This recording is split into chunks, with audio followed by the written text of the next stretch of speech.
there is a narrative, and it's important to say I could give examples of this for almost every narrative, and I am quite happy to do that. So if I'm upsetting anyone, I hopefully should be upsetting everyone kind of in an equal distribution that is doing what I think is some degree of disingenuous narrative confirmation.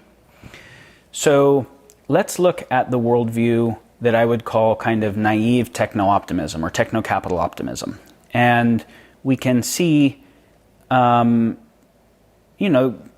Gates, Steven Pinker, Hans Rosling, like there's a whole kind of underlying thinking. And so when you see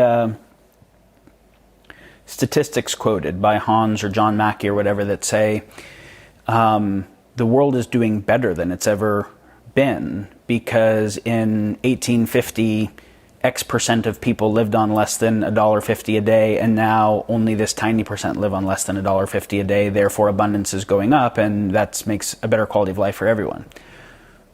Well, that might actually be a true statistic, that it went from 60 people to 18% of people or something. I forget what the exact statistic is. That might be a true statistic, but that is misrepresentative in some really important ways, taken out of context, that in 1850 people's lives were mediated largely not by dollars. A lot of those people who they were talking about lived in log cabins that they made themselves, not mediated by dollars, and grew their own food. And so the idea that dollars mediated their life actually is not a good representation of economic quality of life, nor is the fact that now obesity, which is mediated by more dollars, is a radical cause of life expectancy challenges and all kinds of psychological and physical issues, and is kind of rampant and ubiquitous. And when the story comes that the world has always had violence and we're less violent now, well, kind of, like we're in a fairly short period of having to be less violent of certain kinds after developing the bomb, but now the Bretton Woods Convention that mediated that has almost completely broken down. We no longer have tension between two nuclear-equipped superpowers, but a multipolar situation where a forced Nash equilibrium like mutually assured destruction isn't even possible.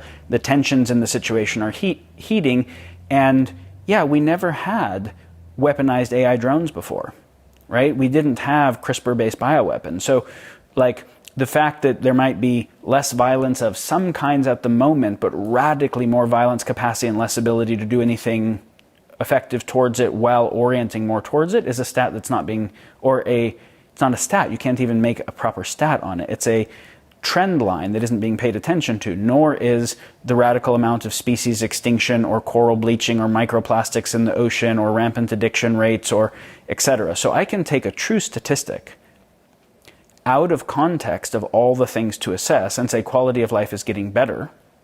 I can take another true statistic and say quality of life is getting worse. I can group some group of those statistics together to make a compelling argument with the book on either side, and neither of them are representative of the whole picture. And so something can be true in isolation, but it is way too reductive, and as a result is, if shared as representative and isn't, is actually a weapon to convince a narrative that is not actually a reasonable narrative. And so this is where I would say, like when we look at climate change, we have kind of like a Greta versus Trump narrative warfare on climate change, right? And people see letters circulating on Facebook, depending upon which side they're on, that say X percentage of scientists all agree that climate change is real and blah, blah, blah, and the only ones who think otherwise are paid by oil companies. And then also X number of thousand of scientists say that the IPCC climate change thing is bunk and there's other stuff that we need to look at. And who actually looks at the science in detail themselves, looks at the methodology, looks at the models, looks at where the funding came from and the sources of bias, to actually be able to sense make themselves? They just defect to the authority that is most associated with their in-group. And the whole thing then ends up being oriented around CO2, and either CO2 is really a problem or CO2 isn't a problem, and that framing isn't even the right conversation. Because we look at okay, what are the arguments for CO2 as a problem? Well, there's arguments about a lot of things, but let's just take, for instance, coral. Well, it's going to kill the coral and that's going to kill the oceans. Well, carbonic acid can affect coral. That's true. And increased temperature can affect coral. That's true. But that doesn't address nitrogen runoff from, radical amounts of NPK or other nitrogen-based fertilizer, creating nitrogen effluent that causes both dead zones in the oceans and messes up the phosphorus cycle for the coral, or having overfished most of the large fish species in the whale that create the trophic cascades from the apex predators that are actually necessary to maintain the coral. So again, it's like, even if there are some stats about CO2 that are true, they might not be representative of what we're claiming they're representative of, that it's actually a multifactorial situation. And to try and get something through, we think we have to orient it in this particular way and overhype that particular thing. Now, of course, I can actually use nitrogen fertilizer to grow more plants that sequester CO2 that will actually increase the rate of nitrogen runoff. And even though I'm sequestering CO2, I might be killing coral faster. And so this is an example where it's like, no, better sense making actually has to happen. And even facts, lots of times the facts are distorted, like it's just bullshit science, right?